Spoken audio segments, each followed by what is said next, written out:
What appears to be the last victim in the Canal Murders, or at least the last victim commonly attributed to the series of murders from 1975 into early 1976, was the July 11th, 1976 murder of Annie Lee Marida Mims. Annie was a 31-year-old married woman who stood only 5 feet 1 inches tall, weighing 138 pounds, with brown hair and hazel eyes. She was married to her husband Moses and lived on the west coast of Florida in Fort Myers. On July 11th, 1976, Annie left home early that morning and was described by her husband as being slightly intoxicated.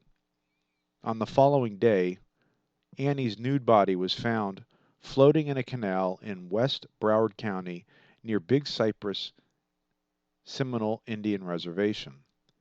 This was located 22 miles west of Andytown, where a number of other bodies were found, and 2 miles west of the Broward toll gate line located in the middle of Florida's Everglades.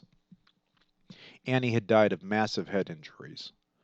Her head had been smashed with something big, and she had been killed within 12 hours of her body being found. Police found blood smeared on a nearby road, and her underwear was located not far from her body. However, they found no trace of any outer clothing, nor did they find any jewelry or other identification on her body. Her autopsy showed that she was highly intoxicated at the time of her death, with an alcohol content of 0.22%, which was more than twice the legal limit at the time for driving a vehicle. The public noticed that 9 other women and girls had been found slain in western Dade and Broward counties in the past year and a half. While there was a definite connection between several of the other cases, Annie was older than the other victims. Also, her body was found deep in the Everglades. Annie's case seemed to bring an end to the Canal Murders, or at least it was thought. Detective Gary Majors, one of the lead detectives, indicated that between July and September 1976, his office had only spent 3 or 4 days working on the Canal Murders, which had previously been a top priority. He noted that although the cases did not have the priority they once did, he stated, quote, "We're not going to let these files gather dust." The search involving the cases became less intense because there had been no recent murders fitting the pattern of the canal killings, no new leads, and of course more recent cases took priority. In Broward County, detectives admitted they had no recent leads and they were investigating the canal murders only sporadically.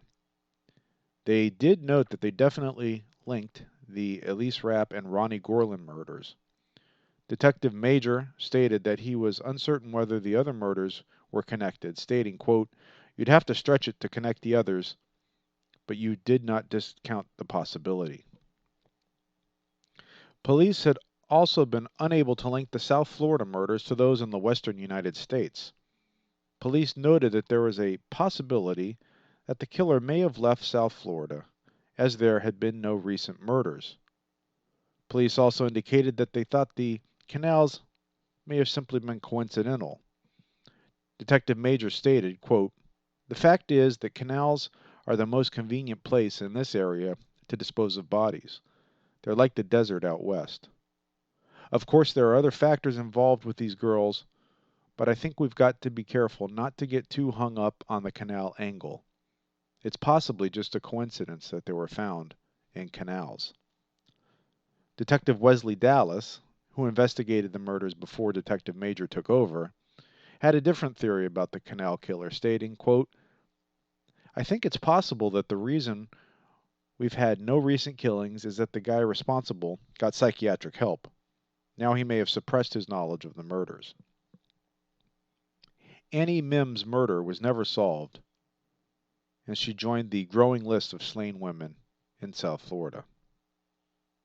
Looking back at the murders, the first 6 victims died on the Broward side of the Dade Broward County line. The murders of Elise Rapp and Ronnie Gorlin, named the Flat Tire Murders, were similar in their modus operandi, namely disabling the victim's car. The common link, however, appeared to be the canals. Bodies were found in the water as well as sprawled on the bank. In fact, both Gorlin and Rapp had been sexually assaulted, bitten, and stabbed. There was clear evidence of an extremely violent attack. Other victims had been killed in less intimate ways, including Barbara Schreiber and Darlene Zetterauer, who were both shot to death. What was connecting these murders, and why were police unable to publicly disclose any specific information about possible suspects? We will explore these issues in further podcasts. If you've enjoyed listening, you may enjoy my recent book, The Flat Tire Murders: Unsolved Crimes of a South Florida Serial Killer, available on Amazon and published by McFarland Books. As always, if you have any comments or questions, please leave them below. I can also be reached on Facebook, Twitter, and Reddit. Thank you again for listening.